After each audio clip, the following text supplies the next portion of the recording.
Hey everybody, what's going on? Jamie Allman here with the Common Sense Newsreel. Hey Denise, before you leave, can you please turn down the monitor there? I know you're pregnant and you don't want to do anything, but if you could turn down the monitor because Glenn Beck's on, I don't...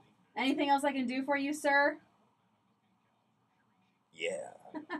Yeah. See you tomorrow. Thank you very much, my dear. Yeah, I had the monitor turned down. Glenn Beck's on, and since I don't need gold, and I already have my emergency seed garden, there's no reason why I need to be listening to the show while I'm doing the video for you. That's all I'm saying. I'm just saying. Hi, everybody. I hope you're having a nice day. Interesting election results, do not you believe? Yes, indeed. Rand Paul defeating the GOP establishment there in Kentucky. That is huge news for the grassroots, huge news for the Tea Party, and I got to tell you, bad news for the GOP. Now, what do you think, though, is going to happen? My fear is that now that Rand Paul is there, and he embarrassed the Mitch McConnellites down there in Kentucky, my concern is that the GOP will suddenly somehow try to keep him from embarrassing them further. Although you hope reality sets in and the Republicans realize that a Senate seat is a Senate seat when it's in the hands of your power.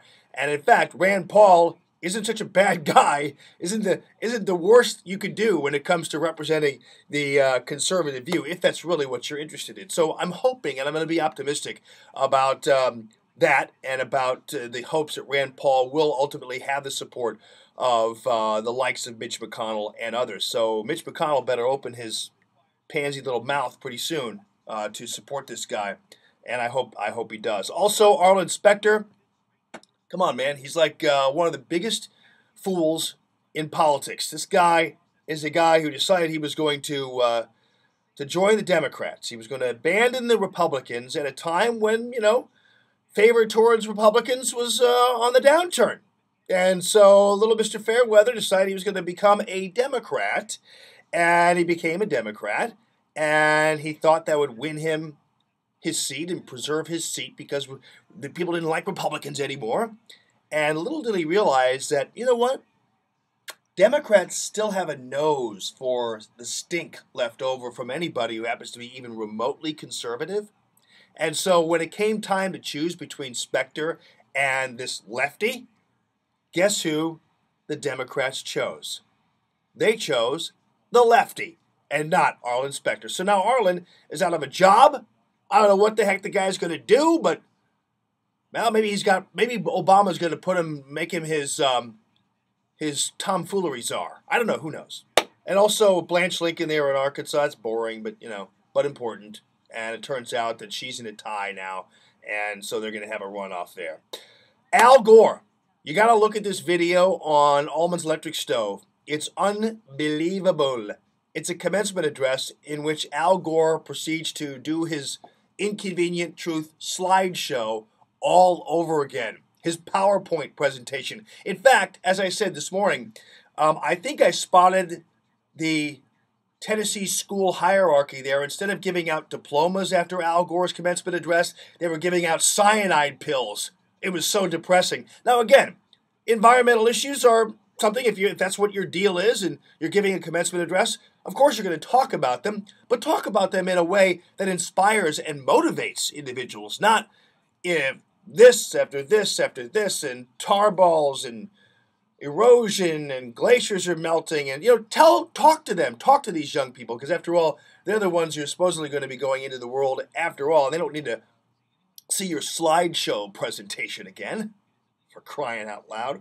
Also on the show today, we talked about this new movie, Machete, which is coming out in September. And some are saying, well, it's just a satire, but let me tell you something.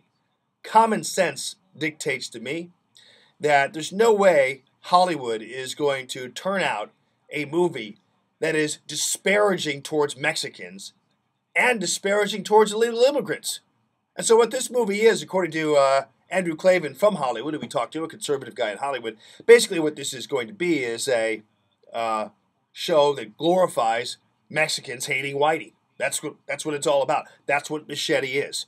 And the writers may or may not hide behind the fact that it's satire, but Klavan has read the script, and I encourage you to go to andrewklavan.com to look what he has to say about the movie Machete, and do your own research on it. We had a caller earlier who said that he couldn't believe that I wasn't taking the joke here and that it was all just one big joke and I should be laughing about it instead of taking it all seriously. And I understand. Sometimes one person's painting landscape is another person's, cubist drawing. I don't know, and that's how art has its effect, but this is pretty down and dirty direct. I check it out for yourself. It's Alma's Electric Stove. It's all on there, including the people, the wedding party, as they fall into the lake, sitting on a dock. It's very, very funny. So check that out. Appreciate your support of Alma in the Morning. Appreciate your support of Common Sense. Thank you for listening to Common Sense Radio. We will see you again on Thursday.